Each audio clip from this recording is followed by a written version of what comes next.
Réponse décisive sur le retour de Lionel Messi au FC Barcelone en 2025. ABDE la clé secrète. Barcelone convainc le Real Betis de laisser partir Roque. Piqué clarifie sa position sur sa candidature à la présidence du FC Barcelone. Josep Pedrerol commente sur la crise imminente entre Barcelone et la Liga à cause de la FIFA. Et avant de commencer, n'oubliez pas de partager votre opinion dans les commentaires sur la performance du FC Barcelone hier contre l'Atlético de Madrid et la raison du match nul. Et si vous êtes un supporter du FC Barcelone, n'oubliez pas de vous abonner à la chaîne, de liker et de suivre notre page. Réponse décisive sur le retour de Lionel Messi au FC Barcelone en 2025. Il semble que les rêves des fans du FC Barcelone concernant le retour de l'ancien capitaine argentin Lionel Messi, actuellement joueur de l'Inter Miami, ne se réaliseront pas à court terme. Le crack argentin a quitté le FC Barcelone lors du mercato estival de 2021 pour rejoindre le Paris Saint-Germain avant de signer à l'Inter Miami à l'été 2023. Récemment, plusieurs rapports journalistiques ont indiqué que Messi pourrait revenir au FC Barcelone à la fin de la saison 2024-2025. La raison pour laquelle Messi ne revient pas au FC Barcelone. Le journaliste espagnol reconnu Guillem Balaguer a assuré que Lionel Messi n'a pas l'intention de revenir au FC Barcelone tant que Joan Laporta sera président du club. Via son compte officiel sur le réseau social X, Balaguer a affirmé qu'il est très probable que l'Inter Miami convainque Messi de renouveler son contrat et de rester au club pour une saison supplémentaire. Il est à noter que Balaguer est l'auteur de la biographie officielle de Lionel Messi et entretient une relation étroite avec la star argentine. ABDE la clé secrète. Barcelone convainc le Real Betis de laisser partir Roque. Le FC Barcelone a conclu un accord avec le Real Betis pour transférer le Brésilien Vitor Roque au Palmeiras, quelques heures seulement avant la fermeture du mercato des transferts au Brésil. Le FC Barcelone est sur le point de vendre Vitor Roque au Palmeiras pour 5 millions d'euros, dans le but de récupérer une partie de l'argent investi dans l'attaquant brésilien il y a 1 an et demi. Selon le journal espagnol Mundo Deportivo, le Real Betis a accepté le départ de Vitor Roque vers le Palmeiras, bien que son contrat de prêt avec le club andalou soit valide jusqu'en juin. Comment Barcelone a-t-il convaincu le Betis de vendre Vitor Roque? En échange de l'acceptation du départ de Vitor Roque au Palmeiras, le Real Betis recevra un supplément de 30% des droits du Marocain ABDE Ezzalzouli. Le Betis avait recruté ABDE depuis le FC Barcelone pour 7,5 millions d'euros, conservant 50% de ses droits de vente futurs.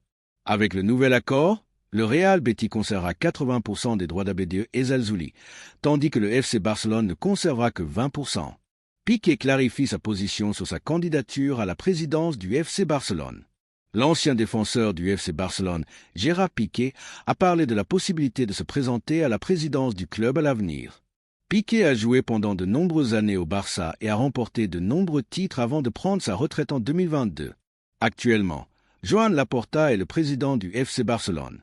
Dans des déclarations recueillies par le journal Sport, Piqué a commenté « Les gens te posent cette question tant de fois que tu finis par y réfléchir ».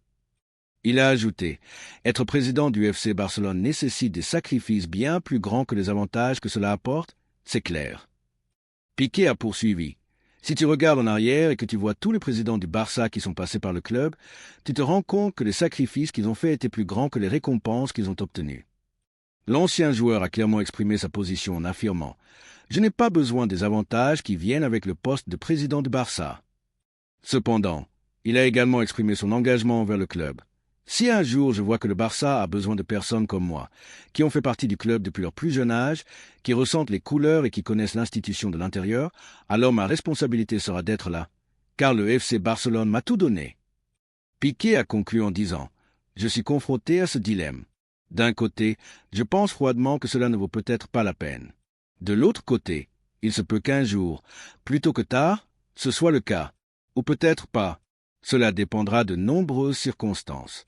Tout dépendra de la performance du club et de nombreux facteurs dans ma vie personnelle.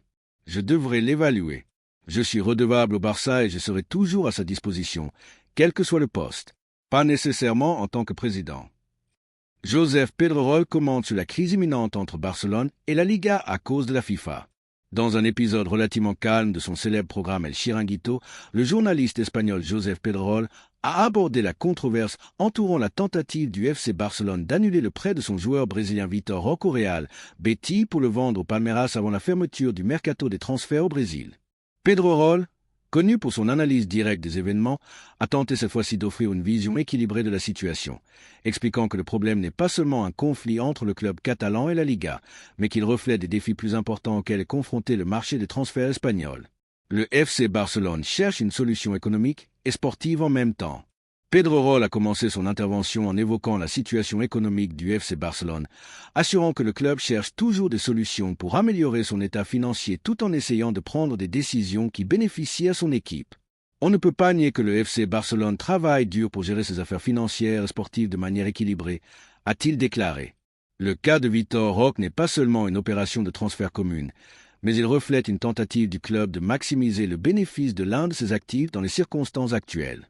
Pedrerol a ajouté « Si nous regardons la situation du point de vue du FC Barcelone, nous voyons qu'il cherche une solution raisonnable.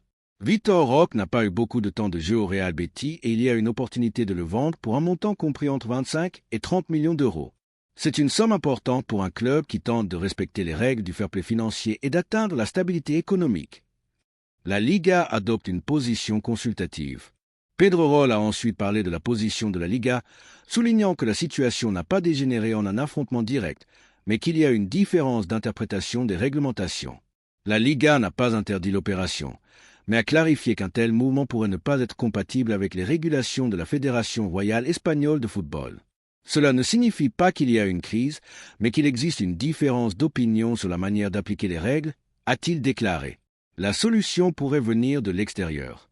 Pedrerol a ensuite abordé la mesure prise par le FC Barcelone de consulter la FIFA et l'UEFA sur l'opération, considérant que cela reflète la complexité de la situation.